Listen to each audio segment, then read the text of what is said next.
Hello everyone, I'm Shivaram, the product owner for Dynalite Systems, and I'm very excited to talk about our DALI 2 portfolio.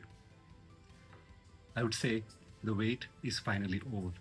Our DALI controllers are now multi-masters, and our DALI devices are DALI 2 certified.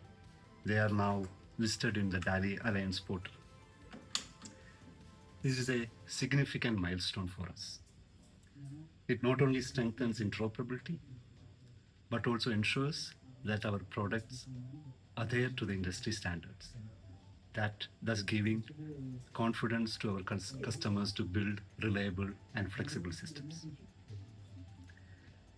Our devices are engineered to work in a highly scaled system, not compromising on any of the performance attributes. It's a complete ecosystem that market can depend on building reliable and scalable systems. Daniel has already taken you through the hardware side of the story. Now, let me walk you through the changes in the software in System Builder that ensures there is backward compatibility as well as the changes to support the new DALI 2 devices.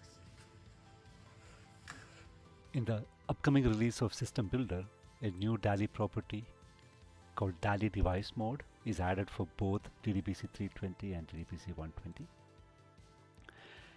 By default, DALI 2 devices will be selected if the controller is configured as the DALI 2 controller. And the commissioning engineer can toggle the setting if the network is using the previous versions of our DALI sensors or DALI dry contacts. They are marked as Dynalite-D devices. Also, using change device type, the user can select legacy DALI controllers or that supports DALI 2.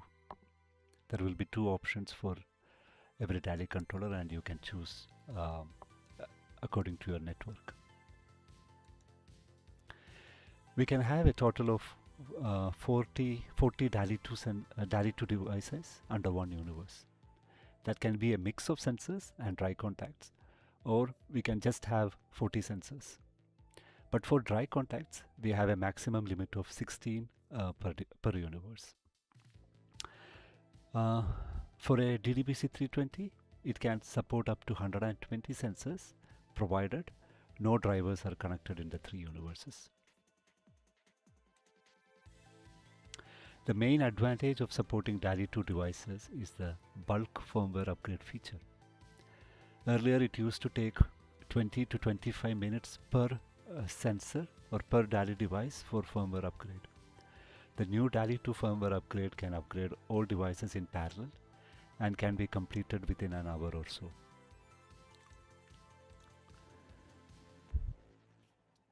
System Builder will show an estimated time of completion once firmware upgrade is selected based on the number of devices in the network. Once you start the firmware upgrade, that process can happen in the background and the user can continue with other commissioning activities in System Builder. System Builder can show the progress of firmware upgrade in the system view. At any point of time, we can monitor the progress, what's happening and how much more to go. One more advantage that we have now is once a firmware upgrade is done, System Builder will highlight the failures if there were any. This makes it easy for future troubleshooting. One important point, as Daniel mentioned earlier, we cannot mix old and new DALI sensors or dry contacts under one universe or under one controller.